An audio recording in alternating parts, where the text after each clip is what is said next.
Looking back, I mean, did you see anything suspicious in the days leading up to her abduction? Did you notice anything? Have you been racking your brains to try to think whether people might have been watching?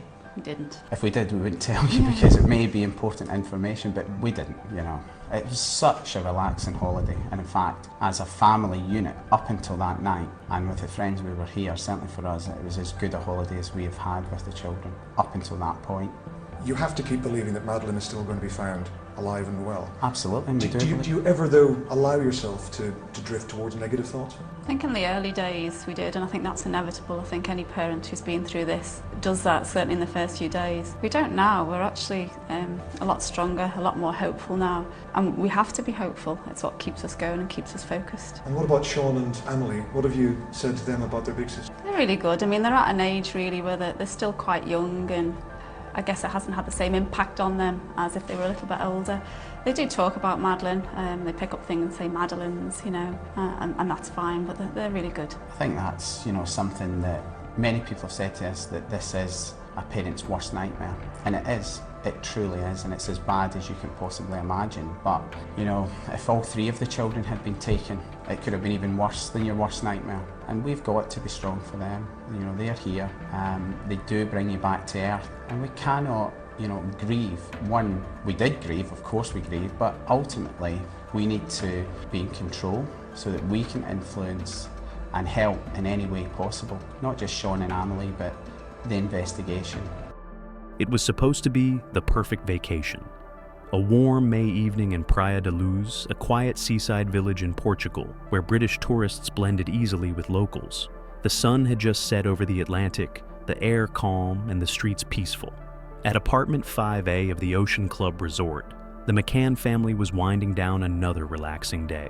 Jerry and Kate McCann, both respected doctors from the UK, were vacationing with their 3 young children, Madeleine, their 3-year-old daughter, and 2-year-old twins, Sean and Amelie. Along with a close circle of friends known as the Tapas 7, they had planned this getaway as a break from busy medical lives. Every night followed the same rhythm. Parents dined at the Tapas restaurant, just a short walk away, and took turns checking on their sleeping children in their apartments. It was a routine they all felt comfortable with. It felt safe. But on the night of May 3rd, 2007, everything unraveled. At around 10 p.m., Kate McCann returned to the apartment for her routine check. Sean and Amelie were still asleep in their cots, but Madeleine's bed was empty. The little girl with big eyes and blonde hair was gone. In panic, Kate ran back to the restaurant, shouting a phrase that would echo across headlines for years to come. "They've taken her." That moment marked the beginning of one of the most mysterious and controversial missing child cases of the 21st century. From the outside, the McCanns seemed like the definition of success. Jerry was a consultant cardiologist, a highly demanding and respected position in the UK medical field. Kate, a general practitioner, was equally accomplished. They were educated, well off, and deeply involved in their careers. More importantly, they were doting parents to 3 young children. Their lives, at least from the surface, painted the picture of a modern, accomplished, loving family. They had chosen Praia da Luz because it was familiar and safe. The area, often called Little Britain for its large population of British tourists and expats, seemed perfect for families. The Ocean Club Resort offered tennis courts, swimming pools, childcare services, and even evening babysitting, though the McCanns and their friends opted to check on their children themselves. Every night they followed a simple system. Each couple would leave their sleeping children in the apartment and take turns checking on them every 20 to 30 minutes. But there was one decision that would later haunt them and fuel intense scrutiny. The apartment doors were left unlocked.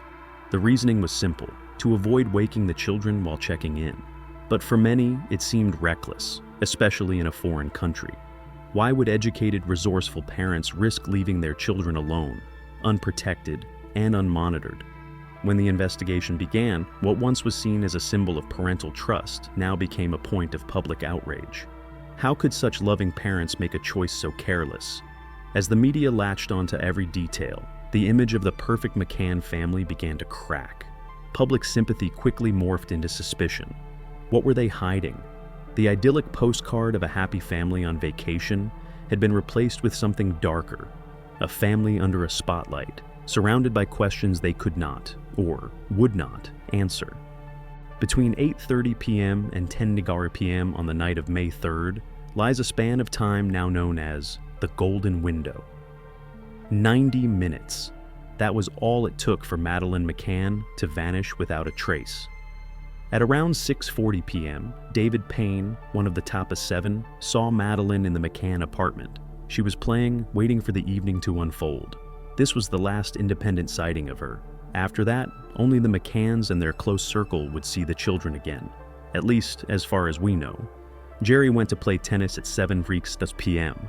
By 8:30 p.m., both Jerry and Kate had arrived at the Tapas restaurant to join their friends for dinner. The restaurant was just a short walk away from their apartment. Before heading out, Kate had checked on the kids and all seemed fine. According to their usual routine, members of the group would periodically leave dinner to check on their children. But that night, something shifted. At 10:00 p.m., when Kate went to look in on Madeleine again, she found the room quiet. The twins were asleep, but Madeleine's bed was empty. That short, chaotic moment began a desperate search that continues to this day. In those 90 minutes, theories abound. Could someone have slipped in and taken her without leaving a trace?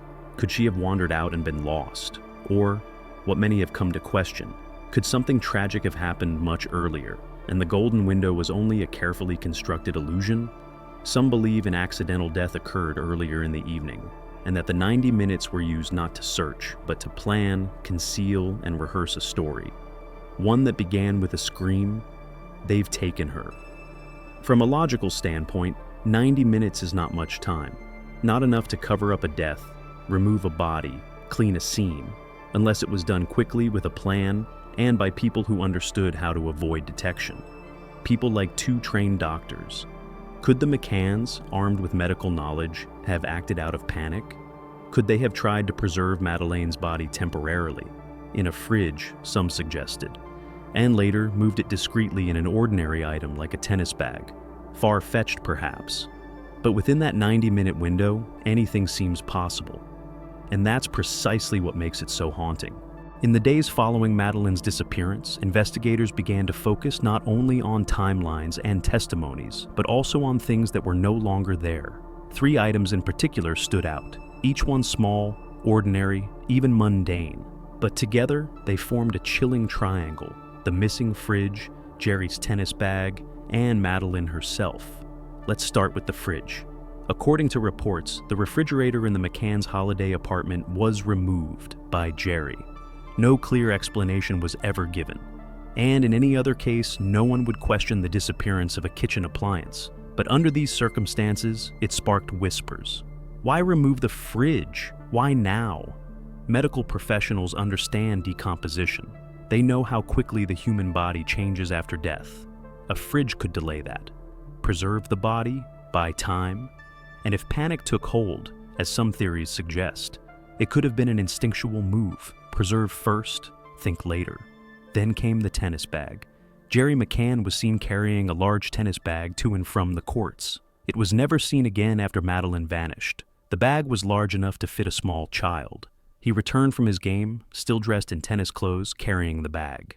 Nothing seemed unusual until later. In hindsight, some believe that bag may have been used to move something far more tragic than sports gear. But, of course, the third and most heartbreaking thing that vanished was Madeleine herself. The possibility, as painful as it is this: that an accident happened earlier in the day or evening, that, overwhelmed by grief and fear, the McCanns attempted to preserve her body, that Jerry may have used the bag to move her discreetly, and that the fridge too played a role, perhaps only for hours, but enough to change the timeline entirely. There's no direct proof, no camera footage, no eyewitness. But in a case built on speculation, these missing items have become symbols of silence, concealment, and unanswered questions. Ordinary objects, a fridge, a bag, and a child. As the years passed, 2 main theories emerged from the shadows surrounding Madeleine's disappearance, each haunting in its own way. The first paints a picture of tragedy. The second, something far more sinister. Theory 1: accidental death followed by panic and concealment. According to this version, something went horribly wrong that night. Perhaps Madeleine woke up, climbed somewhere she shouldn't have, fell, and died. Her parents, Jerry and Kate, doctors, yes, but also exhausted humans on vacation, panicked.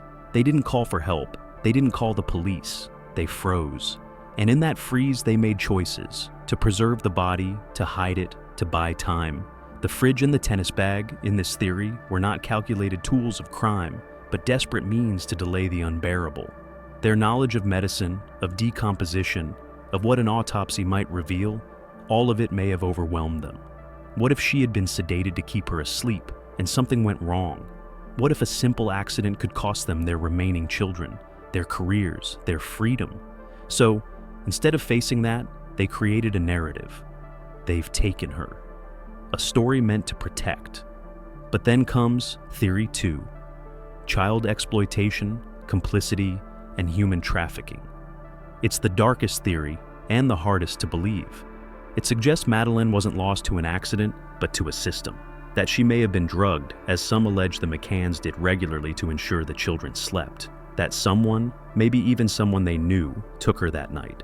That the parents weren't victims, but participants, willingly or reluctantly. Supporters of this theory point to the quick leap to the abduction narrative, to the missing blood traces, to statements Kate made, such as, "They've taken her," spoken with eerie certainty, to the books on child trafficking found in their possession, to the calm, almost staged media appearances. They even point fingers at Jerry's demeanor, his duping delight, the subtle smiles during interviews, the evasive language. But this theory requires a leap that many cannot take, because it asks us to believe that two intelligent, seemingly devoted parents knowingly gave up their child. And yet, neither theory fully explains the facts. Neither theory answers all questions. No one saw anything. No one heard screams. No evidence of forced entry. No body. No confession. Just 90 minutes of darkness, a missing fridge, a vanished bag, and a family forever changed. Today, Christian Bruckner, a convicted pedophile, has emerged as a potential suspect. But even if his guilt is proven, the strange behavior of the McCanns, their choices that night, and the gaps in their story will always remain a shadow on the case. The world continues to ask, was Madeleine the victim of a tragic accident, or something even darker? And if so, who truly was they? Years have passed, but her name has never faded. Madeleine McCann, 3 years old, gone without a trace, and left behind a silence that screams louder with time. What happened on that night in Praia da Luz may never be fully known. Was it an accident, a panic-stricken cover-up, or the cold machinery of trafficking hidden behind a veil of privilege and reputation? For some, the McCanns are grieving parents, devastated, broken, and judged by a world that can't comprehend the depth of their loss. For others, they are something else entirely, architects of a story that never added up, performers in a play written too fast and too well. And in between those two extremes lies the space where truth often hides, in contradiction, in silence, in what was done and what was not. What we do know is this: a little girl disappeared, and with her went the trust we place in comfort, in community, in the illusion of safety. Every locked door now raises doubt. Every missing hour becomes a crime scene, and every smiling family photo, once warm, now carries a question. They said they've taken her, but who exactly is they? And will we ever truly know?